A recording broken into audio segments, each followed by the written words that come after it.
Yeezy, Yeezy. I had to bring them out. Bring them out. What is up, Podheads? Back for episode 13 with a special guest in from Charleston. We got Taylor Miller, ladies and gentlemen. Happy to be here. Thanks for having me, Steve. Thank you so much for coming on. At Podheads, we typically start at the beginning. As usual, we're going to start at the beginning with you, Taylor. So, where are you from originally? I'm from New York, Westchester. So is that like close to Manhattan, or? It's about 45 minutes outside the city. So how familiar are you with New York City growing up? I visited, like every 2 years we would go. I have a lot of family up there. I love New York, and I could see me ending up there eventually one day. But I moved to Charlotte when I was 5, so this is really where I grew up. So about the elementary time you started elementary school? Yeah. So what interests did you have growing up? Were you into sports? Were you into like music, theater? Were you into, reporting, journalism? So I like to sing. Okay. Alicia Keys is my girl, so I would sing. And so I like to do that, and I wasn't very active. I was a little chubby. So my mom was like, we got to do something, get you into some sports. And so I decided to play soccer, and I found a love for soccer. Gotcha. I played soccer until freshman year of high school, and I tore both my quads. Dang, at the same time? At the same time, dude. Talk about terrible luck. Yeah, right? How was that? Like, did you have to have surgery to get that repaired? It's a muscle, so it was one of those things that they couldn't really do much. Man. And so, but soccer was something that I enjoyed, but I knew I didn't want to do it at a collegiate level. I was playing club ball with some girls, and they would always talk about where they want to go to school and da-da-da, and I really could care less. Yeah. So when I tore my quads, I was kind of like, okay, I think it's time. And then my first game back, I got kicked in the head. So I was like, that's it. I'm done. Dang. I'm done. No more. That was a sign or something. It was. And then, but I found the gym after that. And so, but that really, playing sports. You played sports growing up, right? Yeah, I played basketball. So it really shapes you as an individual. Yeah. And that's something that, my kids, no matter what their interest is, if they don't want to play sports, you got to play sports. Yeah. At least, some kind of team activity. Get you involved with other kids too, and helps build friendships that kind of last a lifetime. I can still to this day call people that were on my sports team when I was in elementary school and be best, or have conversations with them like we're still best friends to this day. So after the soccer injuries kind of happened and your soccer career was cut a little short, what interests you after that? So I started to do musical theater when I was in middle school. So I found a love for performing and being on stage, and it was something that I felt like my most confident when I was in front of an audience, which is odd to a lot of people, but I loved it, and I loved the raw and the realness of it. It's live, there's nothing you can do, and there's so much practice that goes into this weekend of performing, and so I continued to do that throughout. Did you have a favorite performance? Or play? I was Jasmine in Aladdin, so that was pretty tight. That's iconic. Oh yeah, and then they wheeled me on the little thing throughout the audience, like the magic carpet. But if there's video of that, I would love to see that. That is hilarious. I'm sure my parents got to see it. That is funny. But yeah, so I was doing that, and I was always passionate about that. But I knew that I wanted to do something that involved people. Like I wanted to be, when I was younger, like young, I wanted to be like a rock star, like famous, like everybody, I'm sure. But I knew that I wanted to do something in the public light, but also to do something that could help people to some extent. And so I knew in high school that I wanted to go into news broadcast, and I was like, I want to be a sports reporter, which is not an easy task, especially for a woman. It's very saturated market, and I'm knowledgeable about sports, but that's a whole different level of knowledge that you need to have. Yeah. So were you doing any, because the schools I went to, I think they might have had it in elementary school, but I know for sure in middle school they had morning news for the kids or whatever, and it would be your classmates up on the news doing a reporter thing. Yeah.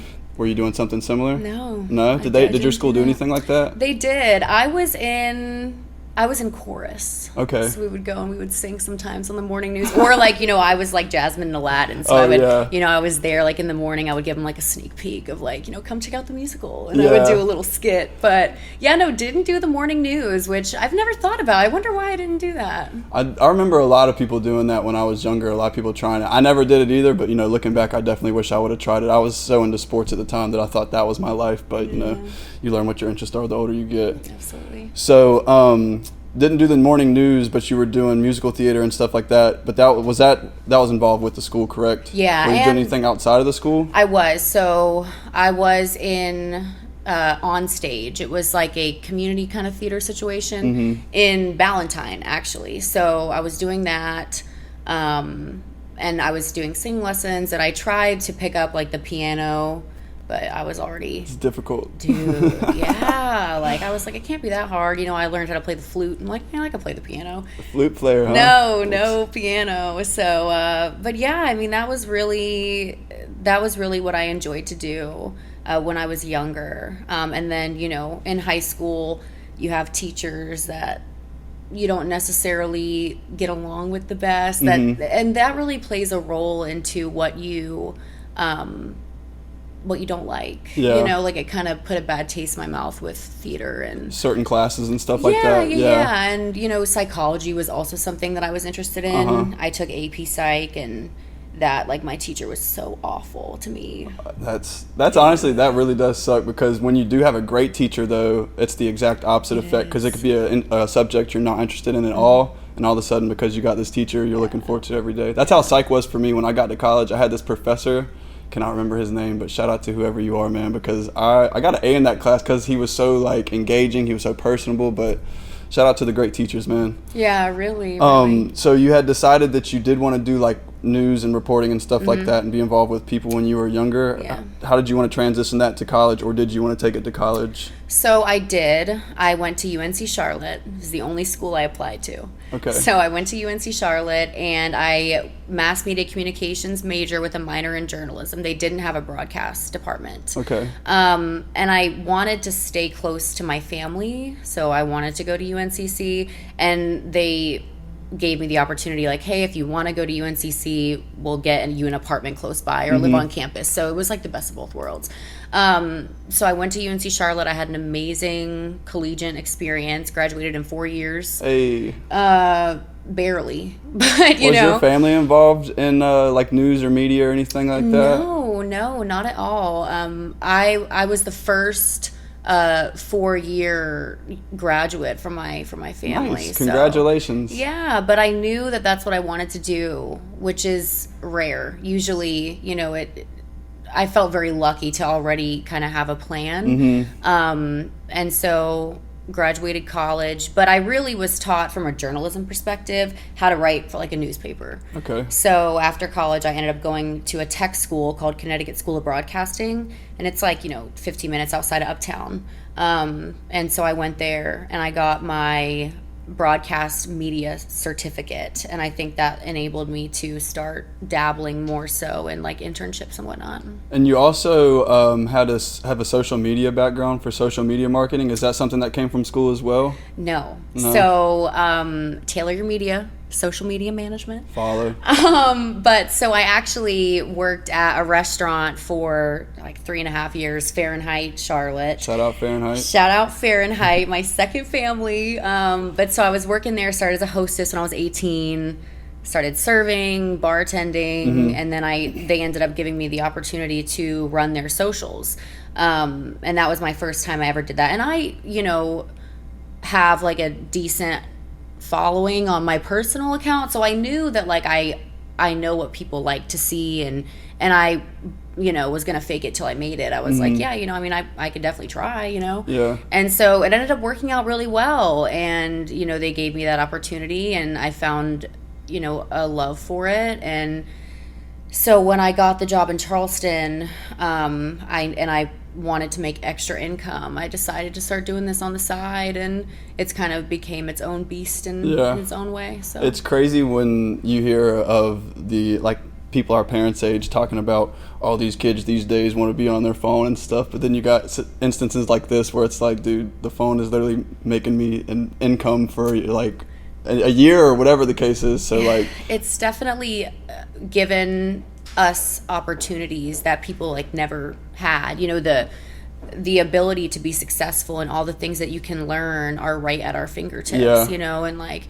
there's just so many resources. There's no excuses, you know, to not be doing something, learning something. You know, I mean, we have, I don't know, I look at it as a gift, but older people don't understand. You know, it's like holes in your jeans. Like, oh, you get those half off. Like, it's the same, you know, it's the same vibe, the same feel. Did you pay for those? I could have done it myself. Yeah, like, yep, That's exactly. So funny. So what were some challenges for like what was your like actual major? Journalism? Mass media communications. Mass media communications. Yeah. So what were like some challenges for that kind of major? Because I know like I just interviewed someone who was a nurse, and obviously they have their own set of like, you know, clinicals and stuff like that. What were some hard? Hats off to them, because right. I mean, to be honest with you, dude, like communications, it was pretty easy. Like public speaking was something that intimidated a lot of people, but for me, you know, like I was cool with that. I was comfortable doing that. So the major itself wasn't too challenging. I didn't really face a lot of adversity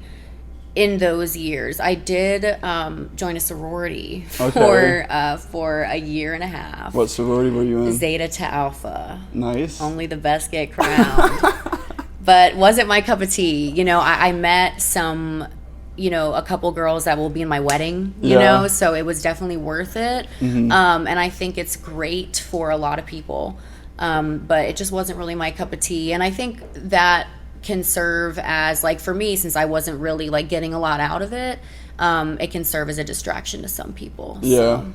So how much, you only were in there for a year, what other things were you doing in school besides, you said you did the sorority stuff for a year? Did you have a job while you were going to school? Yeah, I had 2 jobs. I was working at a tanning salon, and I was working at Cantina 1511. Okay. And then I got fired from both. Oh, man. Yeah, dude. And then I was like, you know what? I went up to Fahrenheit for dinner for the first time, and they asked me if I needed a job. And I was like, actually, yeah, I do. And so, I mean, in the moment, that was hard for me to get fired from those 2 jobs, but then it ended up turning into like the most incredible thing that I got fired from those 2 jobs. Funny how life comes full circle like that. It is, and I really think that was that it was meant to be. So one door opens one door closes and another one opens. Yeah.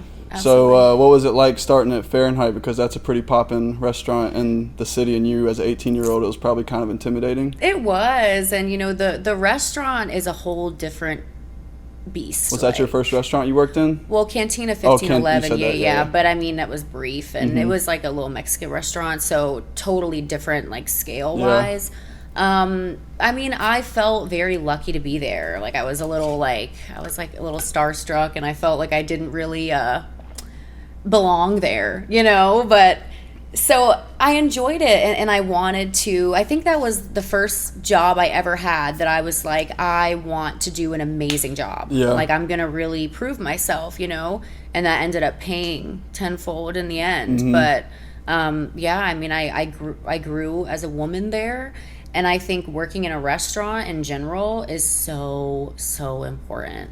I agree. So important. Like, you learn these skills. Like, if you've never served a table before, there's so much that goes into it, you know, and you just would never know. You would never think about it. And putting yourself in that environment, you know, you're kind of like less than when you're serving people, you know. You're serving people. Yeah. And so being in that predicament where, you know, people might be a little rude or you know, make you feel like you're beneath them. It's important. It's important to feel those feelings and to know, you know, how to treat people, you know. Not everything's sweet. No, not everybody's sweet. No, it's not. But then it makes you appreciate the nice people. Oh, you for know? sure. You got to see both sides of it, for not sure. to mention at Fahrenheit, just the, you know, the class of celebrity that comes in there sometime, and like, so what were some of the like biggest names that you saw come through that restaurant? Oh, Nipsey Hussle, dude.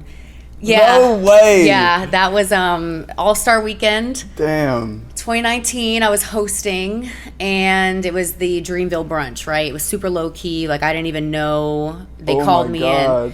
And so, you know, it was DaBaby came through there, and, you know.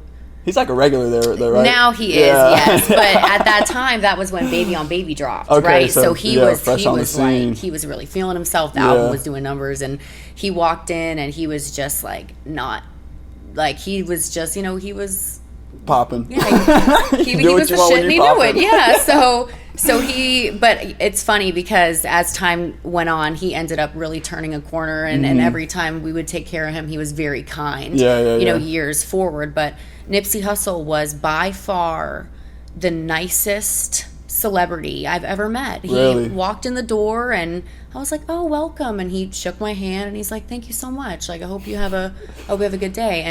And you know, 2 weeks later is when he passed away. No way. I believe it was real close after. That's crazy. But yeah, he was so kind, and he was one of those names that, like, you just didn't realize how many people he affected in the, like, industry. Not even in the musical industry, but athletes, actors, everything. Like, that's crazy. You got to meet him. Yeah, I felt pretty special. That is like, wow. And I never knew he came to Fahrenheit. Yeah, and then it was just a moment where he didn't have to do that, but he did that. Oh, yeah. And, you know, Christian McCaffrey lived, well, now we can say he lived above Fahrenheit, you know, so he would come in there all the time, him and his girlfriend. And Christian's one of the nicest guys, nicest celebrities I've ever met. And very humble. Yeah, and, you know, he took the time to, like, remember your name, which is something that always stuck with me is, you know, he was like, "Oh, thanks, Taylor." And I was like, "Oh, my God, you know, Christian McCaffrey knows my name." But it was just, like, he took that and he did that on purpose, you know, to make me feel good, because it does, you know, when people remember your name, it feels good. And Olivia Culpo, his fiance, is a sweetheart too. But yeah, I mean, Fahrenheit in general, I think is a huge reason of, like, where I am today as far as, like, my job, like the networking opportunities there. I mean, just working in a restaurant, it's incredible, and working in a restaurant like that is you know, even more cool. So you just kind of answered my next question, was going to be what kind of, you know, lessons or takeaways did Fahrenheit give you? What pros came from it, from working there? But you obviously just said it taught you a lot as far as, you know, just giving you marketing opportunities and you know, making connections. And my internship, so I worked at WBTV in Charlotte. After tech school, I went to I was trying to find an internship, and Delano Little, who is a gentleman who would come in all the time, and he owns Public House, actually. And so he was, you know, we would chop it up. He was a sports broadcaster for a while with WBTV, and he was like, you know, I know some people, like, just apply, you know, and let me know. And so I applied. I didn't hear anything back. And so I was like, hey, like, you know, can you put in a good word for me? And he's like, well, cold call them again. And I was like, are you sure? He's like, yes, bother them, you know, until they give you an answer. And so I cold called him, and I actually, when I did that, I got the opportunity to talk to the GM because I did that. And I ended up getting the internship because I did that. Wow. And so that was another life lesson, you know, that was taught to, you know, if you want something, you got to go get it. Oh, for sure. And you know, bug the shit out of people until they give you one way or another. You know, they're gonna give you an answer. Whether the worst they can do is say no or whatever. So. But also, you know, I dealt with some, like, not so great people at Fahrenheit too. You know, there was, like, some managers who were, you know, a little, like, weird, and there was, like, an older lady who, when I got promoted to server, she said to me, she was like, you know, you only got promoted because you have tits and an ass. Oh no. Yeah, dude. And I was like, you know. Did you take it, like, offensive, or were you kind of using it as motivation? Were you like, I'm going to show you that, like, I'm more than just a pretty face, like, I can actually work my ass off? Well, you know, in the moment, it made me really sad. Yeah. Because I was like, first of all, like, it's definitely not because my tits and my ass, I'll tell you right now. You know what I mean? But it was more so, like, you know, it's hard being a woman in your 20s. Yeah. And, you know, you as, like, a 56-year-old woman, like, knows that. Like, why do you want to make it any harder? Yeah. You know? And so it hurt my feelings a lot. And she was, you know, my elder, so I was always very overly respectful. Yeah. And I worked hard there too, and I knew that I deserved that spot. Yeah. But now fast forward, I definitely, you know, I got a rise out of it, you know, when I was the highest tip average and whatever. I was like, yeah, that's why I got this, you know. But that also, I mean, like, people are mean for no reason. And what was it like to start bartending? That was always my goal, yeah, to bartend. And it was cool. I mean, that was the only bartending job I've ever had, and it was a lot, dude. It was a lot. Y'all were there a long amount of time, late, way before the servers and way after the servers. Yeah, and I mean, it was fun, but I think that I liked serving better because you actually like got to spend some time with people. Yep. Whereas bartending, it's like super quick, and you know, it's just like, hi, what do you want? You know, open or close. Yeah. And so I didn't really like that, and I would catch myself like getting a little more irritated behind the bar. And it's also like the smallest bar in the world. Like, oh my gosh, dude, it's so tight. It is so tight back there. But that was super cool, and that's something that I will keep with me forever. Like, that I know how to bartend, and I think it's super sick. So that's your birthdays, or you know, whatever kind of occasion comes up in the future. If there's someone that needs to start shaking shakers, then you got it. I got it. I got a little bar set in my apartment. Like, it's all smooth. Yeah. So you got that? Was it an interview you got from this cold call you gave to? What was internship? Internship. And that was really cool. I worked with. So I wanted to go into sports, right? That was my initial thought, and then, you know, as I started to get older and really start thinking about what I wanted to do, I'm like, you know, maybe sports isn't my thing, because there's so many other things I'm interested in. Like, I'm into like crime, like I love like, you know, crime stuff, and the stock market. I trade options as well, so like financial stuff is interesting too. So I was like, why don't I just kind of like throw myself into news in general and see, you know, where it takes me. And so when I got the internship, Kristen Miranda, who is she does the QC mornings, and she's a big name. If there's any parents watching, you guys know Kristen Miranda. Okay. And so she was like, hey girl, like, you know, let's put you in the lifestyle department, and you know, you can dabble in some news if you want, but you're gonna be with us. And that was the best thing that could have ever happened, because I found a love for lifestyle. And when you think of news, like, you think of like, you know, bad things, you think of, you know, breaking news, crime, COVID, like all of these negative things. I mean, watching the news is exhausting. Stressful. And it's very rare that there's like something good on the news. But with lifestyle, it's about, you know, new restaurants opening, or like different charity events. It's happy stuff that makes people smile, and so I was like, okay, like I really like this. And then flash forward, I ended up getting an opportunity in Charleston. What was the very first story you ever like covered?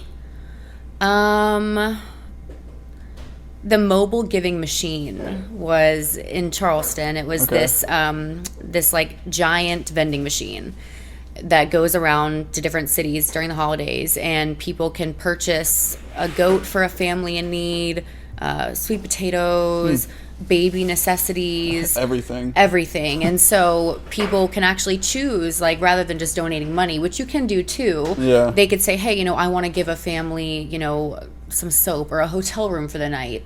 And that was like, I mean, I feel like that's the perfect way to describe like what lifestyle reporting and lifestyle news is. That does cover like everything. The giving machine? Mobile giving machine. And actually it was here in Charlotte as well. And I'm pretty sure it'll be back this year, but I think it might have been like in the South Park area. But yeah, I mean, super cool. Like even to just go check out, and I mean, beautiful, for a beautiful purpose. Definitely will have to look that up. So, what was this cold call that you made? What was the station that you had to call? WBTV. And you got the job in Charleston through WBTV? So I finished up my internship, and through my internship, I was able to build a reel. Okay. So what a reel is it's like different, and at this time, I was just pretending because I didn't, you know, have any experience yet. So I was able to, they let me, you know, go in on like Easter Sunday at like, you know, 4:00 in the morning, and I was able to pretend that I was an anchor, like I was anchoring, or, you know, little things like that. And there was actually a girl, Liliana Parsons, who took her time to take me around the city of Charlotte and record me pretending with the little microphone, and that like made the biggest impact You're good. Like made such a huge impact on me in my life, and it like brought me to tears that like this girl was so nice to me like, for no reason, and I'm excited to pass that forward one day. But yeah, so I built my reel. And how long was it? It was like a minute. It wasn't nothing crazy. Kind of like, is that like what, like to an athlete, what would be like their highlight reel? Yes, kind of? like a huddle. Okay. Yeah, so I sent this to a bunch of stations, and I knew I wanted to go to Charleston because, I mean, beautiful city. It has a little bit of bouginess to it. I was like, I like that. It's got some history, too. It does have a lot of history. The beach is cool. I went there once. I loved it. I played soccer there, too, when I was younger, like the Piggly Wiggly stuff. So you had been there before. Yeah. And so I knew I wanted to go to Charleston, and I got an offer at Myrtle Beach.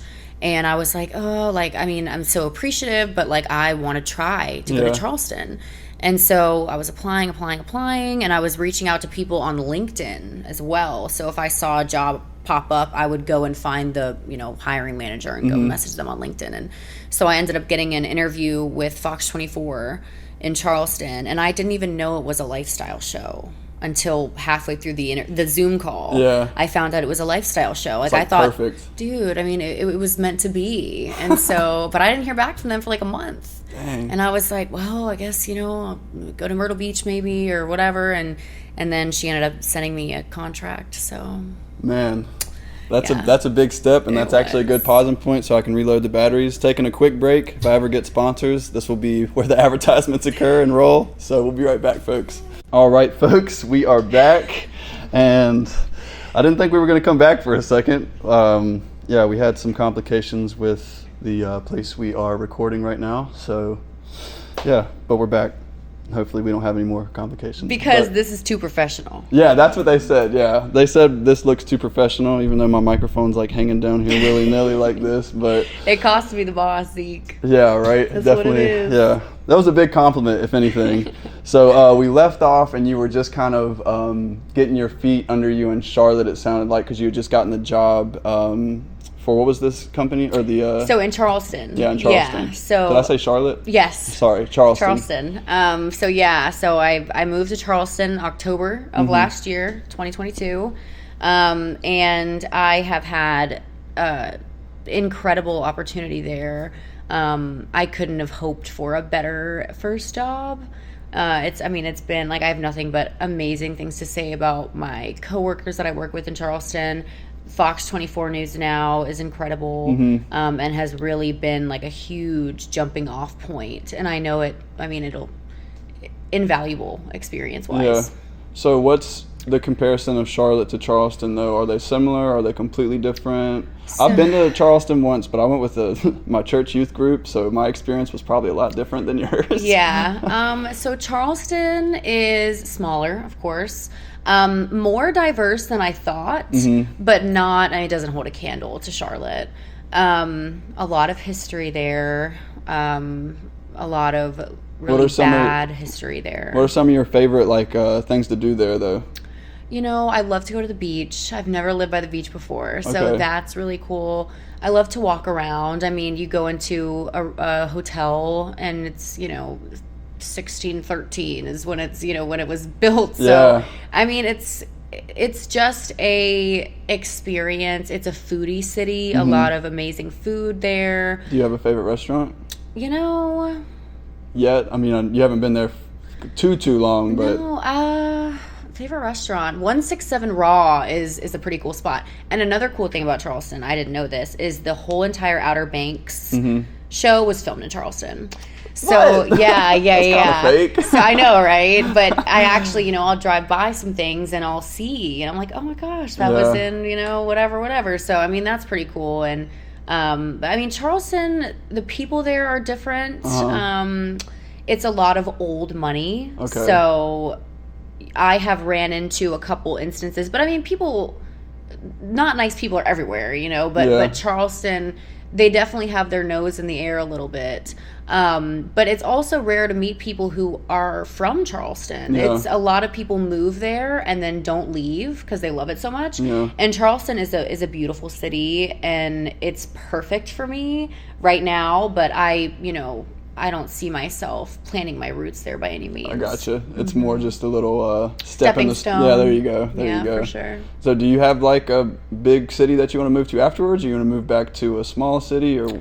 So I definitely want to keep growing. And like with news, how it works is there's like DMA. So it's different market sizes. So it's like 200 different markets in the U.S. Charlotte is like number 21, I believe. So it's a pretty big market. Yeah. Charleston is in the 70s. Okay. So it was great that I was able to start in a top 100 market. A lot of people, you know, I was prepared to move to like Minnesota or like, you know, Myrtle Beach is in the like 120s. And so I would like to continue to move. I like Nashville a lot. Texas would be great. Colorado. I mean, it's really, I would like to go back to the city. Charleston is not city-esque. Okay. There is, I mean, they definitely have good nightlife. They have, you know, this downtown Charleston, but I like the city, the tall buildings and, you know, it's just a different vibe. It's a different feel. So, do you want to stay in the lifestyle kind of reporting then? I think so. I do. I like that the best. I think that's where I can show my authentic self in the lifestyle. I can be more like Taylor. Yeah. People ask me like, oh, like, let me hear your news voice. Like, I don't have one. I mean, like I go up an octave, you know, I'm like, oh, hi, you know, sometimes, but yeah, I mean, I'm just me. And news voice. Do you have a signature like signing off or signing on or whatever? Like, no, I like really with, don't. All right, so what's your favorite movie with news? Is Anchorman your favorite movie? No, I've actually never watched that all the way through, dude. You don't like Will Ferrell? I love Will Ferrell. Okay. Elf is my favorite movie of all time. Okay. So, I feel like as a reporter, I feel like you should, in your orientation, they should have made you watch Anchorman. Just because right. That is a funny ass movie. Well, it's my homework for tonight, I guess. So, yeah, right. So, how intimidating was it you said in the restaurant you got this comment from an older lady about being, you know, pretty much too pretty, or that's why you got the job, was being, you know, having physical features and stuff like that. Did you kind of feel that way with the news area as well, or not really? Did you feel like it was no judgment from like the peers? Because like I'm not sure what the like ratio is. I know in restaurants it's a lot of women that work there, but like, I mean, it's part of it. You know, being on TV, there is a level of socially attractive people who are typically by society standards attractive. So I knew that, you know, like I know that I'm a pretty girl and that would go in my favor. And, you know, I mean, that's life. Like there's been a lot of, you know, opportunities that have came my way because of, you know, the way I look. And I hope that didn't sound... No. Confidence you know what I'm trying to say. Confidence is key. And I was more so asking, has any more like comments like that arose from being in front of people on the TV and stuff like that? I mean, not that I've heard, but also like a lot of the people who watch the news are like older folks. So they're not as active on like social media and stuff. So no. And I think that is where I've been able to like feel comfortable. But it's still, I mean, like I hate watching myself on TV. Like I don't even have cable, dude. So like I don't, you know, I don't watch nothing. But there's no like watching film after the broadcast. You don't rewatch it and then kind of like. No, I mean it's pretty much like the editor does the cuts when I host the show. But I mean I do everything. Like I'm a reporter, so I go and I produce everything. So take us through a day from when you wake up and then till you get off of work. Okay, so I wake up and at what time? Like 5 usually. Okay. But see, the cool thing is I work from home Monday, Thursday, Friday, so that enables me to like still trade in the mornings. But so I wake up. I like to work out. If like I'm having a great day, I go to the gym early. And then if I have a shoot that day, I'll pack up all my equipment and my little suitcase and I'll lug it into the car. And I live on the 3rd floor, no elevator. So man. Like calf muscle's been coming in. But yeah, so leg day every day. Yeah, I have my slides. I got my heels in the car waiting for me. And so I go and I do an interview. Usually I'm off camera, so it's just, you know, and I go home after the interview's done and I put it all together in Adobe Premiere Pro and I mean, it's taught me a lot about the back end of things. Like and that's kind of what they want when you start out as like a MMJ, which is really my title, multimedia journalist, is I do everything. So now, like, let's say eventually I go and I'm an anchor somewhere where they write the scripts for you and they do everything for you. If the cameraman's sick, like, I can fill in, you know? So Jack of all trades now. Yes. Yeah. That's kind of the point. But yeah, dude, I mean, it's nice not having the late nights, like actually having like a normal person schedule. Yeah. And working from home. I mean, in the news, like, that's not what they do. Do you feel like school and what you majored in and everything, did that prepare you for getting this job and this career? I mean, yeah.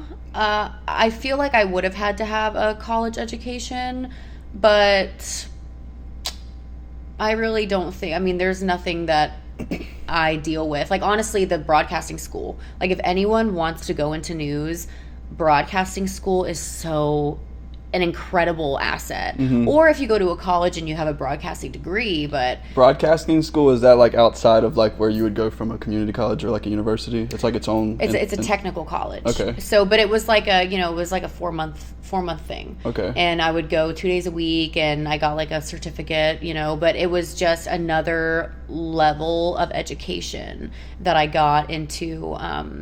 After college, because college, like I said earlier, it's really like old school newspaper type. Gotcha. Media. What year did you graduate college? 2021. Okay, so you were in the pandemic then, but or the year after, I guess. Yeah, I mean, I got to walk, which Okay. is great, but outside. Did that affect anything as far as, you know, news world, or I guess you were working at Fahrenheit at the time too? I mean, I know y'all probably closed down for a bit. We did. Were y'all doing to go from the 21st? No, we had a little car, the Okay. Fahrenheit food truck. Oh, that's right. Yeah, that's yep. Right. That's right. But yeah, no, I mean, I was getting unemployment, dude. I was getting paid. Okay, shout out to COVID for that then. Dude, I got very lucky though, because I had a coworker who was, you know, had to pay his rent and all this stuff, and he never got his unemployment. Yeah, I worked at Texas Roadhouse as an AKM at the time, and my hours only increased during COVID because we were doing to go. So like, and I was on the grill slinging steaks like, like to people who were, you know, still wanting them Texas Roadhouse rolls. Yeah. So COVID didn't have like a big effect though on like the news world or anything like that then, because you weren't really involved in it yet, I guess. No. Too much. If anything, it actually made people like not want to work for the news anymore. Oh, because, yeah, because it was so negative. I mean, all that they talked about on the news was COVID, COVID. So a lot of people were like, screw this. Like, I don't want to do this for a living. Like, it's already bad enough. And you feel like more people were starting to watch the news though because they were at home? I mean, yeah, probably, but it definitely opened up more opportunities for people like myself who wants to go into that field, because there was a lot of people leaving. Yeah. I did not. I didn't know how that would have worked for like a news agency or anything. Yeah. Oh, we can actually talk about your stocks because we haven't really talked about that. How'd you get into that whole world? So I graduated college and I was going to broadcasting school, right? And I was bartending at Fahrenheit. And I kind of fell into that hole of when you graduate school, like that's your whole identity. So then people were like, oh, you know, what do you do for a living? And I'm like, you know, you used to say, oh, I'm in school. But then I was like, oh, like I bartend, you know? And it was just, I fell into this like sadness. Yeah. I don't want to call it depression, but that's kind of how it felt. Yeah. And so I was talking to my parents about it, who are like my glue, like my family, my mom, my dad, and my little brother, like my people. I was talking to them about it. My dad's like, yo, like follow this guy Jay Dunn, Team Bull Trading, right? And he was like, you know, he makes all this money trading options, like learn about it, whatever, like give me a month, like just do this, I'll pay for the $25 for the Discord, whatever, just do it. And I was like, all right, you know, I was sleeping late every day and I had to wake up at 9:30 when the market opened. Like, I was like, that's so early. And so I did it for a month and I was like, oh, like, this is cool or whatever. Like sitting on my phone, like just reading the Discord and like on my TD Ameritrade, whatever. Yeah. And then I like a switch flipped one day and I was like, wow, like this is like fascinating. And it's like an adrenaline rush too. And people like who don't know a lot about it, like call it like gambling. And I understand where they get that idea from. But it's so different. There's a whole psychological aspect Yeah. of it. It's really, I mean, it's something that is a skill that I will forever have with me. And also, like, I'm so much more, like, financially educated. Like, I know what's going on with our economy. I know so much more than I mean, it really changed my life. And team bull trading, that Discord group is absolutely incredible. Like, if anyone is interested in trading, like, I couldn't recommend that group enough. I mean, from everything from, like, very, very beginners to people who are already experienced and want a different take on things. It's incredible. Are you still in that group now? I am. And I became friends with the founder, Jay Dunn, and my little brother also. I got him into trading too, and he's like, leaps and bounds ahead of me as far as education goes. But yeah, I mean, this morning I was, I wake up and I have something to look forward to. Yeah. That was a game changer for me for sure. You also just got done mentioning your little brother, and we haven't really touched on him, and y'all are like really, really tight. Yeah. So what was that like having is it just y'all two? Just us two. So what's it like being the older sister to a little brother growing up? And now he's an adult now, so what's that like? So, I mean, obviously, like, we would play, so I'm like I'm almost 5 years older than him. So when he was young, I was still, when I was like 10 and under, like, we would play, and then I got like way too cool for that. I was like, dude, like, you're lame, like, I don't want to hang out with you. And then when he turned like 13, we really started to get close. But really, I mean, he's like my best friend in the whole wide world, and he's the most incredible, like, young man, and he's such a hard worker. I mean, he's perfect in my eyes, and I think having this is a hot take, right? Having an older sister who you love and respect and look up to, he is so much more courteous, and I don't want to say like in touch with his emotions, but he has a different take on the way that he treats women. It's like a prime example. Like, same thing with single mother households, like they can have like a little bit different. Seeing that and growing up with that really, he's just all around like a wonderful human. And he works at Fahrenheit too, so. My sister and my mom, I lived with them, and my parents were separated, but I saw my dad. But like predominantly, I was with my sister and my mom during the week. So I wouldn't like to say I'm more in touch with my emotions, because that's less masculine of me to say. But I definitely feel more in touch than the next guy, just because I was around women so much growing up. But was there any instances where like you had to play the hero and go save him from somebody, or like? No, I wouldn't say that, but I feel like this sums up him as an individual. Is he was riding the bus when he was younger, and there was this little kid that was calling this other boy on the bus the N-word. Oh, man. And so my brother, and he was like little skinny little kid, my brother stands up, and my brother's small, and he was like, say it again, I'll punch you in the face. And so the kid said it again, and Thomas just wailed on him. And then me and my mom were picking him up off the bus, and he comes and he just starts bawling, crying, and my dad took him for ice cream after that. But I mean, it's like, I feel like he has, more than anything, just helped me look at the world differently. And I mean, he's just like a pure human. But as he's gotten older, he is into modeling and stuff as well. I mean, he's a handsome motherfucker, you know what I'm saying? So good looking family, if I do say so myself. And so runs in the genes. But so he, we worked at Fahrenheit together, and he was 16 when he started working there, and there was like 30-year-old women who would like hit on him. That's crazy. And dude, I would be like, I'm gonna throw you off the side of Fahrenheit, but then also he was like, sis, you can't cram my style, like, you know what I mean? So yeah, I mean, I feel like that was the only, as we've gotten older, that was the only thing that was hard for me to wrap my head around. Is that he's like a man though? He is a man. He's 19 years old, and so, but we just keep getting closer. So, but he's going to spend some time in Bangkok in a couple months. So he's going to be there, and that's going to be, What's he going to Bangkok for? Modeling, dude. No way. Yeah, That I is, think. what? I know, That is right? crazy. Like, yeah. So That's crazy. they're taking care of everything. Got a place to stay, That's flights, dope. and I mean, he's just. Shout out to Thomas. Shout out to Thomas. Yeah. Thomas. Cool ass dude. He is cool, dude. He's a real one for sure.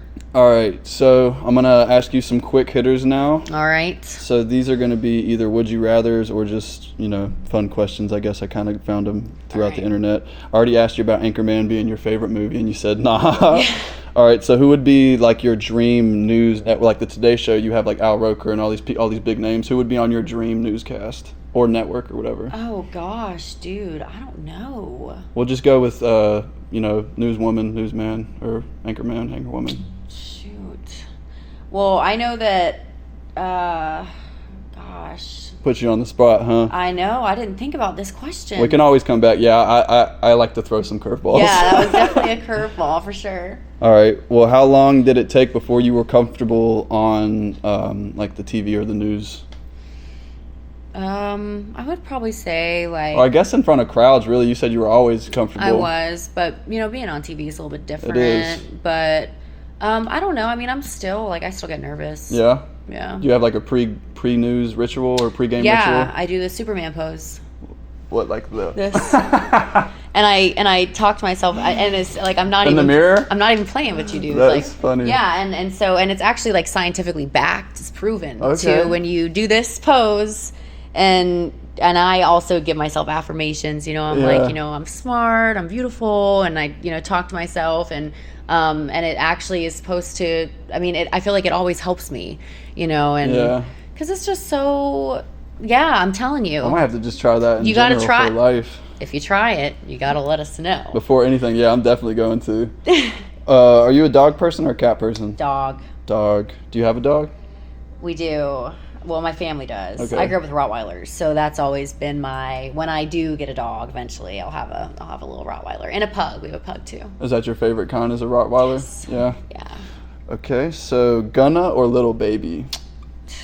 That's kind of a tough one, kind of controversial as well. I would have to say Little Baby. Really? I personally take the controversy out of it and just go off of music. Yeah. Okay. Yeah, I would say Lil Baby. I mean, Okay. I feel like overall, like, I love Gunna. I mean, they're both amazing artists, but like if you look who I listen to most, I listen to Lil Baby for Gotcha. sure. All right. Yeah. So this is a completely different genre, but Luke Combs or Morgan Wallen? Morgan Wallen. Really? Yeah. Did you go to his concert? No. Was he in Charleston? Dude, honestly, I'm just getting into country. Oh, really? Yeah, Is it so- because of the newer artists that are coming out? I think, well, when I heard that Broadway Girl song with Lil Durk, I was like, okay. Because I'm like a rap girl. Mm-hmm. Like Young Dolph and Bunny Man are like my two Hell yeah. my two, favorites. But so I heard Broadway Girls, and so I was like, all right, this guy Morgan Wallen. And also living in Charleston, living in, a whole different, it's much more country. Like I can't, when I ride down the road bumping Dolph, like I get a different look than when I'm here doing, what I usually That do. is funny. But yeah, so it's definitely Morgan Wallen. Who would be your feature if you were to record a song? Would it be Money Man. Money Man? Money Man, Okay, I thought for you were going to sure. say Dolph. No, well, I mean, R.I.P. I wish. Oh, yeah, that's true. But Money Man, I think, is I don't know. I mean, he raps a lot about like stock market stuff too, like about how to get rich. He was talking about Bitcoin, like when Bitcoin was dirt cheap. Yeah. I mean, he's hustler. That's one thing, too, is like you don't realize how smart a lot of these like artists and rappers are. Oh my gosh, Like yeah. their bars are actually bars because they have meaning behind them. Yeah, and where they both came from, Young Dolph especially. So we got. I guess that. Who would you? Yeah. All right. So the news anchors. Who would be your dream cast? You don't have anybody? I don't. I can't even think of any like besides on the Today Show. Who is Katie Couric? Is she still a thing, or is that her name? I don't know, dude. You don't know that? I mean, Erin Andrews, like she's I know that badass. name. I know that. I know that. And name. Kristen Miranda, that's my girl. What about trying to think of other news movies, but Anchorman's just like the golden one. Wasn't The Notebook filmed in Charleston, or am I tripping? It was.